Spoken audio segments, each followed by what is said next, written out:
This couple started with one Airbnb treehouse and has now turned into a viral $30 million hospitality business. But it didn't come without some failures and learning lessons along the way that have helped them to build Bolt Farm treehouses into one of the most viral and highly desired stays in all of the world. On today's episode, we have Tori Bolt on, who is going to help you understand how they went from one treehouse to an outdoor hospitality business that is booming. Let's get into it on today's episode.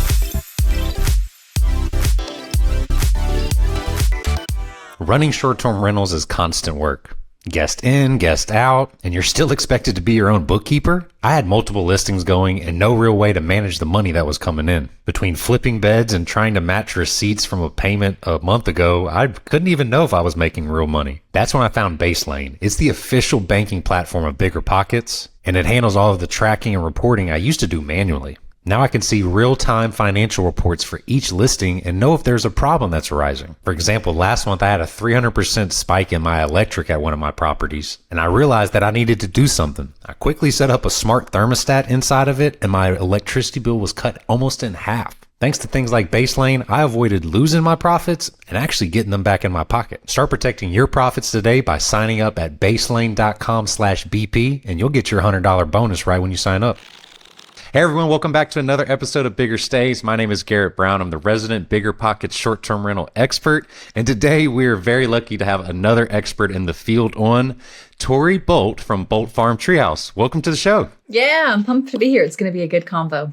Yeah, I agree. Y'all are a wealth of knowledge, and my main niche is in the outdoor hospitality space as well. And y'all have been revolutionary in what y'all have done in this space and just how y'all have kind of even transcended the way a lot of people think about, the word short-term rentals and how you provide this type of experience that people are looking for and they're craving in today's, modern age of everything going on. But how did y'all get y'all start in this? It seems like it started, a few years back and has exploded into something just, phenomenal. So how did this niche of short-term rental outdoor hospitality start with y'all? Yeah, we are truly the 10-year overnight success story. So like everything that you see online from our property in Tennessee has been built over the last 4 years. We have a 55-acre mountaintop property there, but we started this business 10 years ago. And so we've been building a brand over the last decade and have learned so much through that time. But man, so you asked, how did it get started? So my husband, Seth, really deserves the credit. His dad is a builder. And so Seth grew up in construction. And up until just a few months ago, he had been playing music with the band Need to Breathe for over 23 years. Founding member, he just retired because we're, growing our family and really focusing on being here and focused and growing Bolt Farm. But, he being in the band, he has seen the best and the worst of hospitality. And even though he grew up in rural South Carolina, he spent a lot of his time in cities and he felt that craving to get back to nature. That's where he would feel inspired. He would feel his spirit lift. He's like, okay, I need to be there. And so he and his dad started building a treehouse. We met in the process and, Seth will say like inspired by love and just how wonderful I am. Now he was like, I'm going to make this like a romantic, gorgeous treehouse and pitch Tori on honeymooning here. And so that was kind of the inspiration to really level it up to make this a Victorian romantic getaway.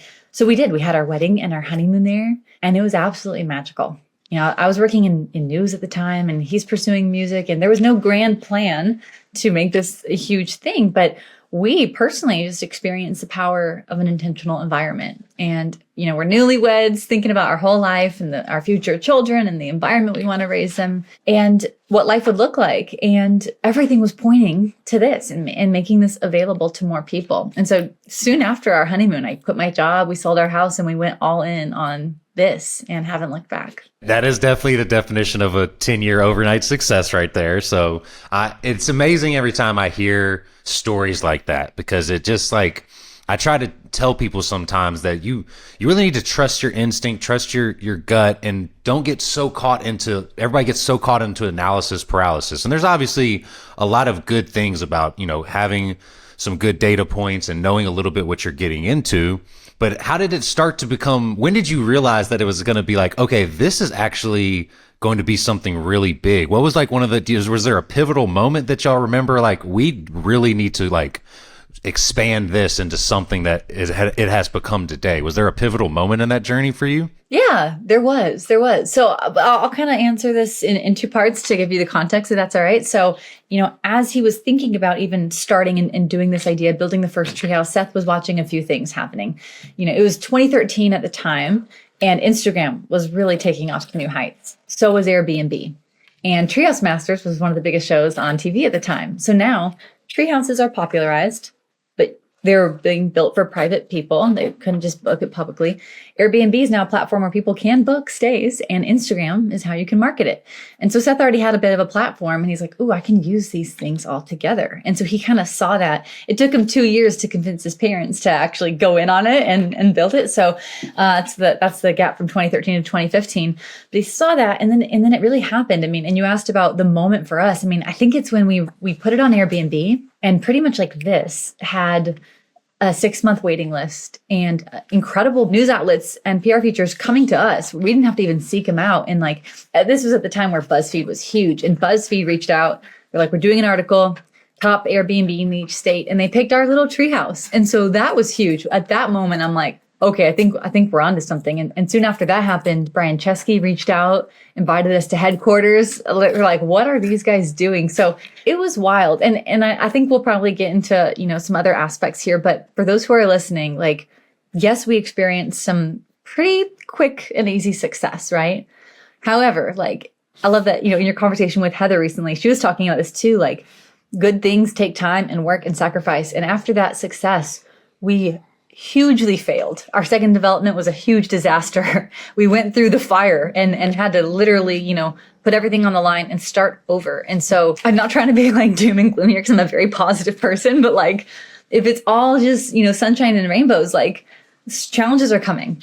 Or you're not doing enough. You're not pushing yourself hard enough, because with the good things, you will go through pain, but it's part of it, and it's so worth it from my experience. Yeah. And you made two amazing points there that I want to point out, and I like to reiterate, and we'll talk about the development and everything soon, because I love the transparency. I actually there's a lot of positive things to short-term rentals and building, but if, like you mentioned, if you're not having some failures along the way, you're probably not reaching high enough for it. And you're also some people just lose the honesty to it, and they want to act like they're always perfect. They never made a mistake, and that's what they teach. And it's that's not the path we usually go. But the other really important thing I love that you pointed out, that I like to reiterate to people, is that the better product you make from the beginning, the marketing is so much easier on the back end. If you can nail that beginning stage, you don't have to buy a ton of ads, and people are going to come to you because you built a product that is so just monumental and does well on the marketing side for them. But I do want to get into the next development, and let's talk about what were some of the things you learned, because y'all ended up making a pretty big jump in a risk by buying one of the most beautiful pieces of property and land I've ever seen. And I think a lot of people kind of hold that y'all's property to a very high, the gold standard of what outdoor hospitality should be. Dang, that means a lot. Yeah. It's a true thing. Y'all built something that is easily recognizable. You understood the dynamics of having something, I like to call it the moat strategy, where it's y'all have a view that nobody can compete with, really. And you can't go buy that at Costco. You can't go buy that at Amazon. That is something that is going to be a lifelong benefit to your property. But how did that go? I think people see it now. They see all the really cool places you've built, and they see all the wins, but that road doesn't sound like it was easy. So let's walk a little bit down of how you found the land, talk maybe a little bit of the numbers that you were kind of getting into it that you're comfortable with talking about, and then talk about what were the setbacks that you wish you would have known for other people that may be wanting to develop, micro resorts and things like that down the line. So yeah, take us a little bit down that path. So I'm going to do my best to stay focused on Tennessee, because that's the property that you're talking about and everything you see. But I think the context that's important is that this is coming out of a huge failure from our second development in Charleston. Oh, yeah. Talk about that. Yeah. Yeah. It was we built 4 tree houses. They were beautiful. But as we were just ramping up and starting to run our business, they adopted these anti-Airbnb laws that shut us down. And we ultimately, had to sell the property. So it's 2020. We've made no money all year. And we're okay, we either quit or start over. And I think a lot of people would have quit at this point, but because we're not just in it for the money, we're in it for the purpose, the impact. Like we have such a deeper why that we're like, this is a good thing. I believe that with all my heart. We just happened to do it in the wrong place and had to learn some very costly lessons. Let's start over. And so for a number of reasons, we wanted to be in Tennessee, gorgeous, business friendly. My family's there. And so we're living on an island outside of Charleston, and I'm looking online at properties in Tennessee, and I'm like, wouldn't it be easier to find land in Tennessee? Like, let's just go there. And so it was that, and around the pandemic and everything, and we're like, okay, let's get closer to family. Let's go to Tennessee. We move in with my parents. Talk about humbling for an actual rock star to move in with his in-laws. Didn't love it. And we just started looking for property. I mean, we must have looked at 1,000 properties online. And dozens and dozens and dozens in person. I mean, just basic, like I found it on Redfin. Okay. We had like multiple approaches and like lines in the water and someone who was also helping us, but it came down, like I found it on Redfin. Seth first found the area on Google Earth. And so I think what I want people to take away from this is like, you don't have to hire a fancy firm to do like, get scrappy. You can do it. You are trading time for money here, but like we didn't have money, so we had to. And so we honed in on this area where like, this is stunning. It's a rift valley. You can see it from space. And so it's super unique because you're on a mountain, then there's a valley and another mountain across the way. What's awesome is that we're thinking about infrastructure costs and all that. And like, we're not trying to build a road up a mountain. That's insanely expensive. And so the road already existed because there's already development out there. So we're pretty particular, and coming out of that really challenging time, we had like lived in a swamp in a valley. We were feeling in a valley and we wanted to be on top of the world. Like our spirits needed it. And so we were specifically looking for a mountaintop where our guests would feel that too. And so we found this property, from the very first photo on the listing, I was like, this is magical. Like we got to see it. And because it's a bit rural, so we're like 45 minutes outside of Chattanooga, 2 hours from Nashville. The land was a steal. Like you would die. It was $12.5 an acre for what we bought. That's amazing. That's amazing. Unreal. I mean, so we bought 18 acres at the time. We have since expanded. We now have 55. And unfortunately, the additional acreage was not $12.5 an acre. And so if you're listening to this and you're thinking about developing something, honestly, one of my bigger regrets, but looking back, we really didn't have options. We didn't have money, was not buying more. Like if you are able to buy, land for expansion, and even if you don't want it, like just the adjacent parcels, do it because your future self will thank you because you're going to be the one who makes the comps higher and you're like working against yourself. And so like we lived that and it moves slower, it costs more. And, we wish that we were able to buy more from day one. The fact that y'all found it at that, which is, y'all were very forward thinking in this and could see the vision of like what y'all were building. And you made a great point about having the road work and a couple other small things already there. That's something that, I've developed a few micro resorts myself, and I learned the hard way on a couple of them of how much it costs for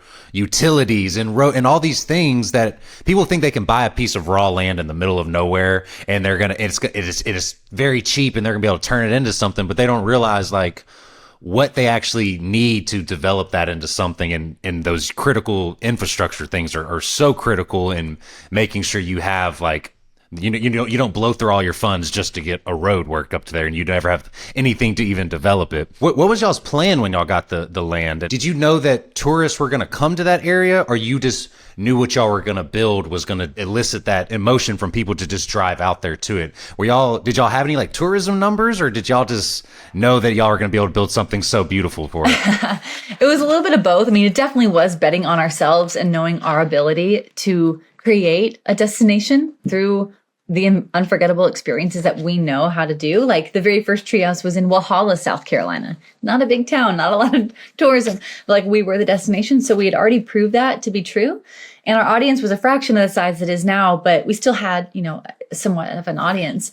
But, when I say both, it really was both. We also looked at the area, and within, a 3-hour radius, there's 13 million people from Atlanta, Nashville, Knoxville, Birmingham. And so that was no accident. Also, this is 2020. So we've got, COVID on the mind. We're like, hey, what if flights never become a thing again? Or that gets taken away? Like, can people easily drive to us? So we really were intentional about the location because we wanted to be in close proximity to a ton of people, rural enough that you feel like you're in this totally magical, just undisturbed place. And that also helps with pricing, right? With what you're going to pay for land. And then we were also very intentional about finding business-friendly counties that had minimal regulation and just were not a lot of red tape. And so there was that. But then we also just through, talking to our customers and running some numbers and looking into the data, and thinking about ourselves, what we like to do when we travel.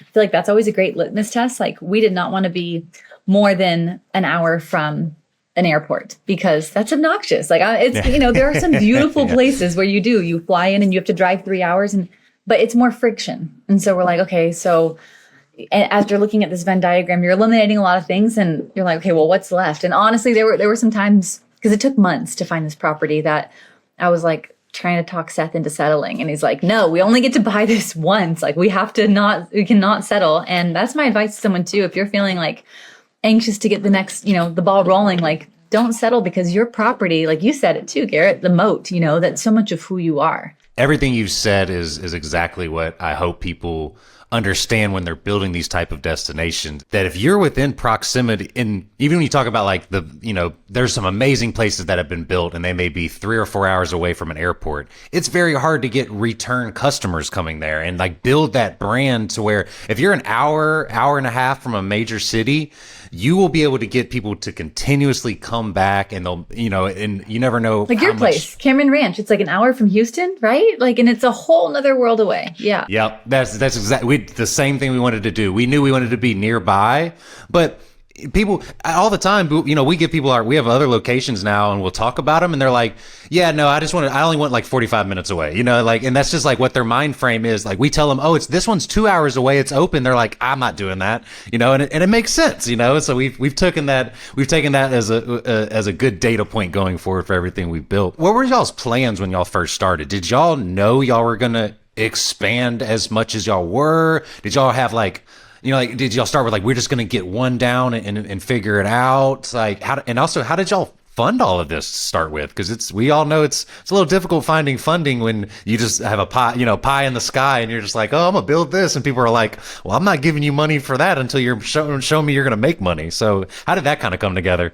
Well, fortunately for us, we did have proof of concept and years of rentals with that first Treehouse and a lot of demand to show for it. Still, banks don't like risk, and we were trying to get funds at a really difficult time for hospitality businesses. It's 2020, it's all shut down, and we had just failed, so it doesn't really give lenders a lot of confidence. But okay, let me circle back to this because that's kind of a fun story. But you asked what were our plans. We knew we wanted to build at scale. We had already seen a ton of demand.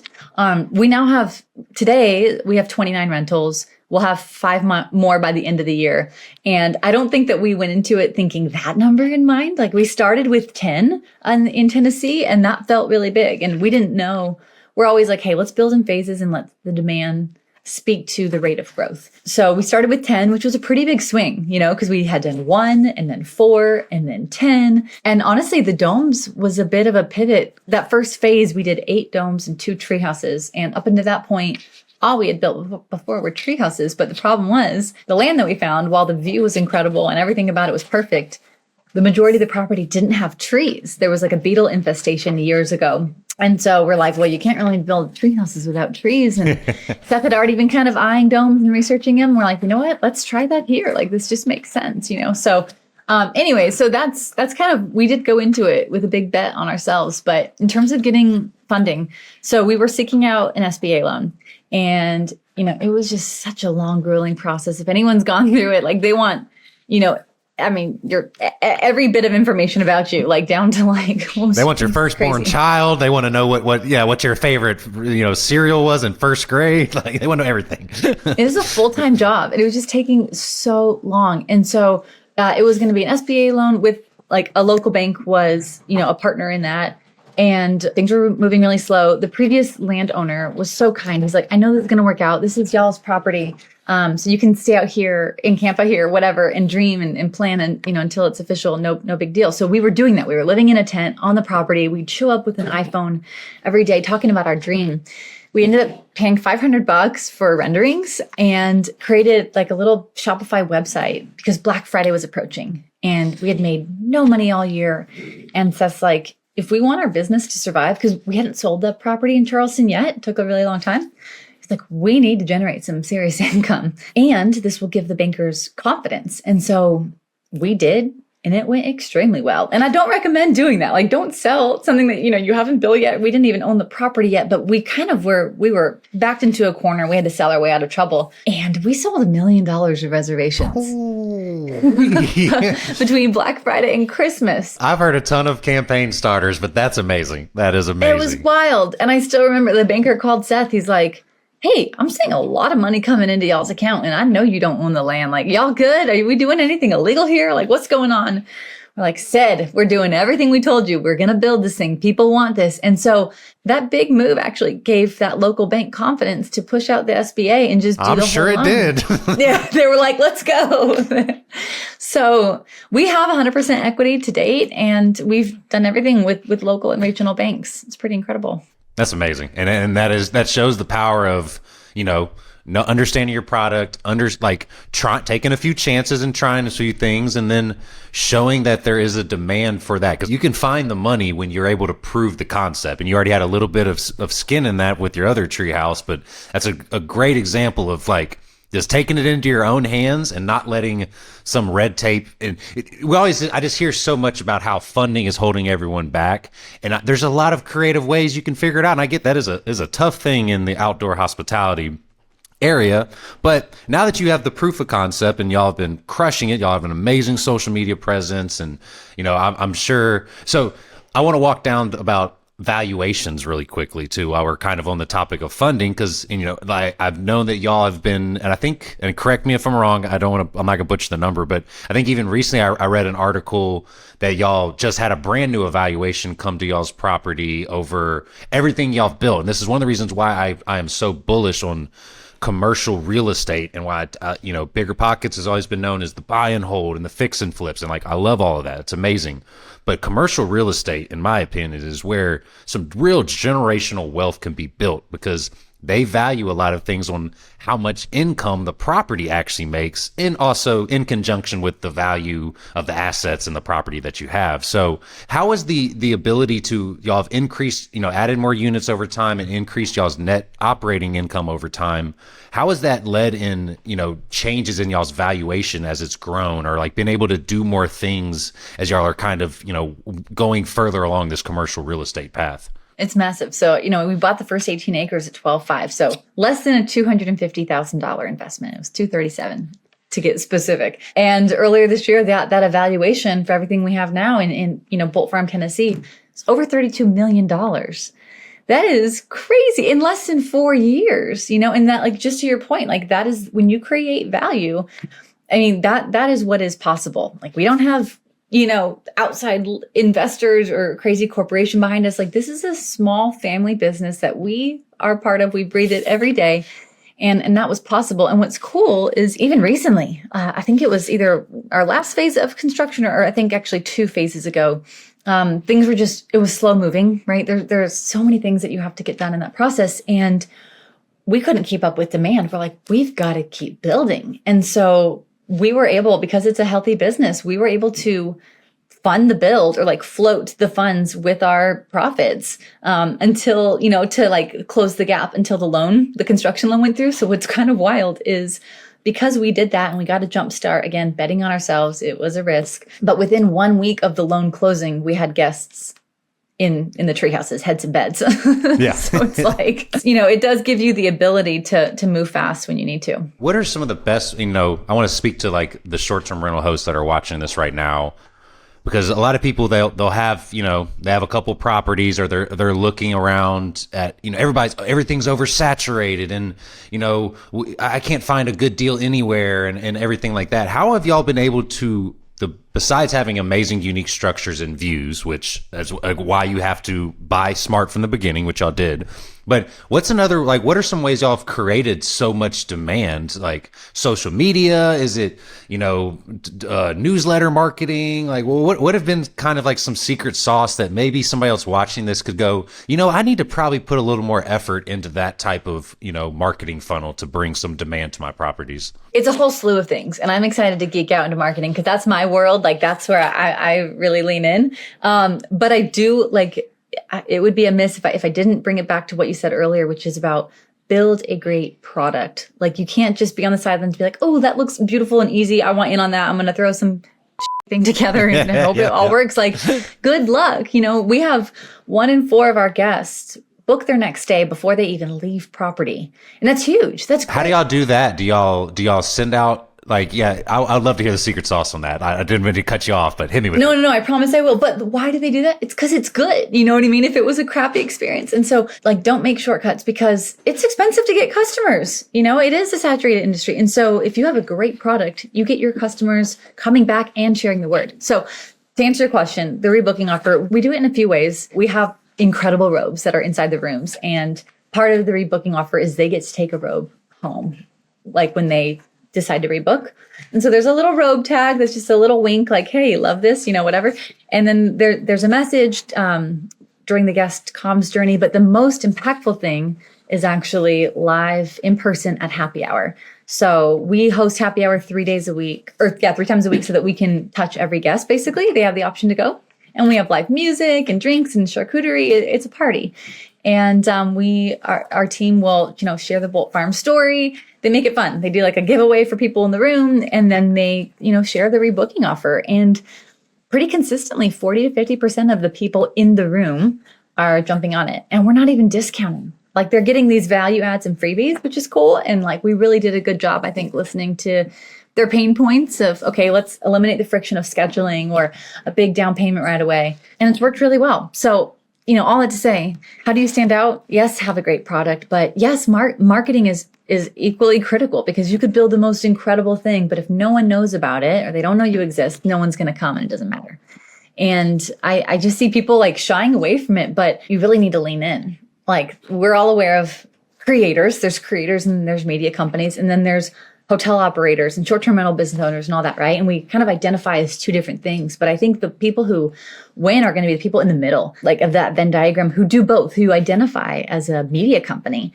We're investing heavily into media. We just hired a media director a couple months ago who's filming with us almost every day to lean in even more. And we're seeing the results. It's crazy. This year, we've grown on average about 20 to 30,000 followers a month on Instagram. And it's because we're consistent. We're showing up. And I believe that quantity leads to quality. I see so many people who don't do it because they're like, I'm not good at this. I'm like, just get unstuck, and another one, you probably hear this too. It's like, oh, I don't want to be the face of my bit. I don't want to do it. It's like, hey, you have to get over yourself because no one cares about your hair or how you look. Please touch on that because that was one thing I was going to ask about, and because I've seen y'all been putting out a lot more owner based content and being the faces of the brand, and I hear it all the time. People are like, I don't do well on camera. Nobody wants to see me on camera, and they don't care about my story. How much has that been influential in building up what it has become of being vulnerable and talking about the wins and the losses, and anybody can go stay anywhere, and now y'all are putting faces to the brand so people trust it a little more. I feel like how impactful has that been for you over since y'all been really leaning into it? Very much so. So there's a few things I want to hit here. People follow people more than they follow businesses. They want to support people, not businesses. We were just with Chip and Joanna Gaines at their place in Waco, and we were kind of laughing about this ourselves. They're doing very well. We all know that, but you the heart, we have this connection to them as Chip and Jo and this family business, and we want to support them. They don't need our support, but we want to support them. But if there were no Chip and Jo and it was just Magnolia and these beautiful house products, would it hit different? I think so. You connect with people. So that's huge. And, some people come to our place and they have no idea who we are and don't care, and that's fine. But a lot, even people who don't even know, they don't they haven't made the connection with Need to Breathe. They love Bolt Farm and they want to know the people who created it. And so like, do show up. And if you are like, absolutely no, you're crazy. Like maybe your spouse is that person, or maybe someone in your family or your team is that person, but like there needs to be a person. And the second thing is story. Story is so huge. Stories connect. And so what is the story that you're creating? So if someone's maybe, you haven't started yet, you're thinking about it, like you get the chance to write your story now. And if you've already launched, then you have your story. Maybe you just haven't crafted it super well. But if we were just a badass treehouse with a cool view, I mean, that's fine. But it's like, no, this was a treehouse inspired by love. Started with a honeymoon. Like, whoa, that's a story. And you'll find what matters to people because they'll tell you that, like how many of our guests are talking about that and saying that like in their reviews or their posts or to us, like it tells you it really connects. So I think story is everything. I can not agree more with that too. Like, anybody can pick a place to stay nowadays, especially they can do, the thing about today's time is people can do anything with their time now and their money. They can watch a movie from any era. They could, go to stay at any cool place anywhere. They can book a car to go, Uber to go take them across town to some new destination they found on Airbnb experiences. Like there's just so many ways people can get out and about. But what is going to keep building generational demand at your product is going to be people being attached to that story, and people just, they want to hold on to their stories so much. And I'm like, that's actually probably the lever you need to pull to really like draw everyone in.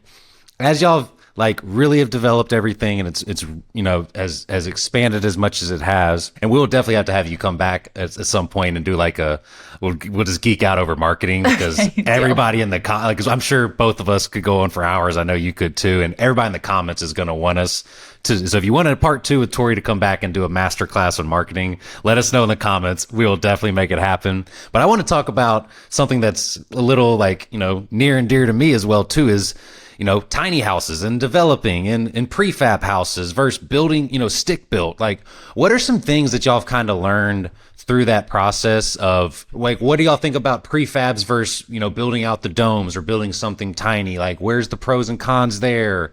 Have there been some mistakes along the way that you've made with, some builders or developers or things that you're like, we wouldn't do that again, but we've learned a lot now of where we're going? I'm sure you can kind of guess where I'm alluding to things from hearing everything, but I'm just curious. Yeah, no, I'm just smiling because we've made every mistake in the book. Like that's, the cost for being one of the early pioneers in this space. I'm grateful for it. Now we can help others dodge those mistakes, but we made them all. And we have a lot of thoughts, on what works and what doesn't. And so, man, okay, let me rapid fire through this without missing anything. I mean, we've done everything from stick building ourselves, which is very slow. It's very inefficient. So much waste. I remember walking around the job site being like, people are just seeing sheets and sheets of wood and all this stuff. But like, I'm seeing thousands of dollars just sitting and rotting in the rain. And it is so weather dependent. I mean, it was, we documented our first phase of construction, and we actually put it out on YouTube on like a 6-episode series. And it was just an absolute disaster. We got it done just barely. And it was really hard. And we're always trying to evolve and reiterate and get more efficient. So from there, we started building our tree houses in SIPS panels, which was awesome because they're made off site, and now you're kind of stacking them together. Still a process. What I'm really fired up about is this most recent phase of construction. The tree houses that we're working on now, they'll be opening soon. They're actually being manufactured off site at a place in Tennessee, and they're arriving in 2 pieces, completely done. Even though I knew this, I was skeptical till I saw it arrive. I was like, is it really, really going to be done? Like paint on the walls, tub is installed. All we have to do is FF&E, and hook it up, So it's like incredible because the precision, the waste goes way down. It's not, you don't get rained out. And so that's how we're doing it now. And, you asked about prefabs. We have some on our property. We have our mirror cabins. We were really proud to be the first mirror cabins that you could rent in America. And I'm not going to say that all prefabs are bad, because they're not. Like, some are really, really well done. We were just at the Glamping show not too long ago, and we actually just put out a video where we were ranking some of the best and the worst that we saw there. And there's some that are so well done. Now, I will say this. You mentioned the moat earlier, and that's something you need to consider, if you're getting into this space. If you can just buy it off the shelf, so can your competitors. And so, I've seen people do this really well, though. There was a couple who came to one of our workshops and they bought a prefab, like one of those safari tents, but they really made it their own. They had their own custom decking and they made it really cool. So they built a moat. If you are able to make your own custom design and plans that someone can build off property, and you have, the IP, like no one can copy or take that away, then that's the ideal. If not, if you're going to buy something off the shelf, just make sure that you have other elements and features of your property that really make you unique. Otherwise, it can be super commoditized. Like the mirrors, we were the first in the country and now they're everywhere, Yep. And I think ours are pretty cool because, we have this like stone terrace in the view. But, you asked about maybe like lessons learned along the way and some surprises. One thing that we didn't anticipate, we thought that the mirrors would actually go for more per night than the domes, but that wasn't the case. We've noticed like our customers, at least our guests, they really care about square footage, which like might be surprising to some, but like they really tie that to value, even though it's really incredible. It's one of a kind. A lot of them want more space. They associate that with value. So keep that in mind if your guests are anything like ours. The other is just make sure you know what you're getting. And, when you're hiring somebody to join your team, you do reference calls. If you're deciding to work with a builder, hopefully you're doing reference calls and talking to the trades they work with and the customers they've built. Like we need to do that with these prefab companies as well, because a lot of them are wonderful marketers. But it's like, have you actually stayed in it? Have you gotten your eyes on it? Like, are you the first? Are they still working out the kinks? And unfortunately, being the first from, where we got our mirrors, like there were a lot of kinks, to be worked out. And hey, I get it. Like as a business owner, I get that early on, there's a lot of, rough stuff that you're working through. But to me, the thing that is like puts it in another level is like just the lack of care and customer service. It's like, hey, if you screw up, like just make it right. Like we do that, when we mess up. And so, but to be given like the complete opposite experience, to me, that kind of warrants more of a buyer beware. I always recommend people, and even, I have some domes, I have some A-frame, I have different things, but I always just went and stayed in some of these units. Like that I bought my first dome, that was my first build, was through Pacific Domes, and they're a great company. I went and stayed in units that had Pacific Domes, and I was trying to see like how close would the units be by each other? Do I like the ones, because there's a ton of business models that are successful in this. You could have, 5 acres with 50 domes on it, or you could have 20 acres with 3 or 4 domes, like whatever works for your vision. But you also need to go experience it yourself. So you can, like you might go stay you can see like, 20 domes is going to make so much money. And then you go stay there and you're like, this is terrible. I don't like it, and so you make your own inference from there.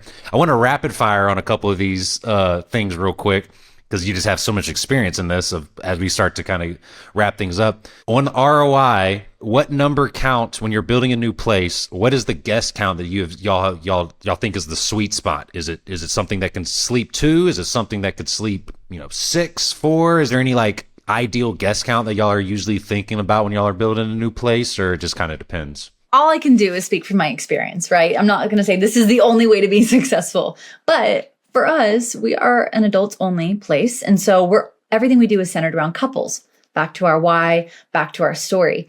And there was a really short period when we actually first opened in Tennessee that we made a mistake and we were trying to go wide and just like accommodate everyone. We're like, bring your kids, family. Here's a couple family units. You want to bring your pets? That's cool. And that was a disaster. And I think like you have to know who you are as a brand so that you can speak to your core customer. And the more specific that is, like you can get laser focused and attract them. I will say like, yes, family needs places to vacation too. So if you're like, oh no, the dream in my heart is to host families, do that. Now, from what I've seen, again, my own experience, when you're planning a trip for your family, got more mouths to feed and all the things, and you're kind of looking for a budget. You're like, hey, we're just trying to like we're trying to do like a lot of adventuring and all this stuff, but a cheap place to stay. Versus couples who are staying with us, they're proposing, they're celebrating anniversaries, they're going big, they're expecting to spend. And that's great because you already have to do the work to build it and to run it. So you may as well, like it's a more efficient business to be able to charge more per guest, in my opinion. So I'm team adults only. So all of ours are dedicated for 2 people. I have a little experiment going. We just opened up our 3rd glamping location, and we've been catered to couples mainly too. This is our first kind of family style more. Just we ended up acquiring it through a few different ways. It's going to be I'm a little nervous personally. We're going to see how it goes. It's a different marketing engine, and I'll report back in a couple months and let you know where it goes from there. On the manufactured versus stick built, cost wise, and this is not a blanket, for anybody listening, this is not a blanket statement. Like, whatever she has been dealing with is totally different for region, area, expertise with people. Are the manufactured, like even for the example, the one that y'all are building right now, are those comparable cost wise to stick built? Are they a little more, or is it kind of We're actually seeing savings. We're saving $78,000 per treehouse. That's a good chunk of change right That is there. a good chunk of change. Yeah, 78 grand savings. And you don't have to do any building on site. That's one thing I love about built, like, even especially when you already have something developed, like as you mentioned, like I don't have to stop guests. I don't have to, worry about them having construction during the week and all these, like, huge consideration. Yeah. Huge, especially if you already developed. So very cool there. What is, and we could geek out for hours over all these things. You're so knowledgeable. You and Seth both have built something truly amazing. And I appreciate it from what we do in the outdoor hospitality world, because it is really bringing a lot of like focus and light into like really good quality hosts and stays that care about, we hear about the Airbnb bust and, Airbnb hosts don't care about guests and all these things. And not that, I hate equating Airbnb with short-term rentals because we know that it's just a platform, but that's just what you hear in media now. And I love that y'all are doing on the opposite side. If somebody's watching this and they've been, on the edge about, hey, I kind of want to go big with something like this, or even, build something that has a story behind it. What is one actionable tip that you would want to recommend to somebody to take away that over the next few weeks that they could begin to implement into themselves to like really start down that path? Because sometimes you need to get the ball rolling to, get the momentum going of like actually taking it on and get out of that analysis paralysis. So my mind first goes to branding, because that's just kind of how I'm wired. And it's get you a website. Like, so many people are so reliant on Airbnb, and they're not the bad guys. Like, we started out just on Airbnb, and it doesn't have to be intimidating. You do not need a team. Like, I'm sure there's way more options now, but at the time we did Squarespace. My sister built the website and then I ran it from there. It was easy. And even if Airbnb is still your booking engine, this at least lets you start to collect contact information, communicate to people, have abandoned carts that you can retarget, like track, buyer behavior. It's huge. And so if you're not doing that, you're leaving so much data and money on the table. So I'm just such a big fan of, connect with your guests. Don't just rely on Airbnb. Don't just rely on Instagram. Those platforms could go away tomorrow. And so build that email list, build that, that community that you can nurture and talk to no matter what happens. And you never, on any of those platforms, you never own that audience, and it could be taken away from you anytime. And I've seen it, especially on Airbnb, from a drop of people don't even do anything wrong and their listing gets deactivated for some reason out of their control. And then they're freaking out. One more nugget there. Even if you're like, hey, okay, even the website sounds intimidating, just what you can do today. Take all your guests who have left you reviews on Airbnb and ask them to leave you one on Google or TripAdvisor. Start building that up, because again, this is you. This is how you are recognized as like a legitimate business. Just copy paste, give them a little incentive. They'll be happy to do it. Love it. We will definitely have Tori back for a marketing masterclass whenever she has a moment. They have a lot of big things building right now too. So if you haven't checked out their YouTube, which is awesome, I've been deep diving into all the content they've been putting out. It's super inspiring from, everybody on our side. We'll leave it in the description. If there's anything you want Tori to come back on and talk about later on, please leave a comment and let us know. And if you made it this far in the video, please hit subscribe. We really appreciate it. Tori, thank you so much for joining us as always, and we will link all of the information for her to connect with. If people wanted to reach out to you and chat any further, what's the best place for them to do that? We're on all the platforms, probably the most active on Instagram. So I am Tori Bolt, and then my business, Bolt Farm Treehouse. Reach out for either one. Awesome. We will link them in the description, and we appreciate your time so much. Thanks everyone for watching.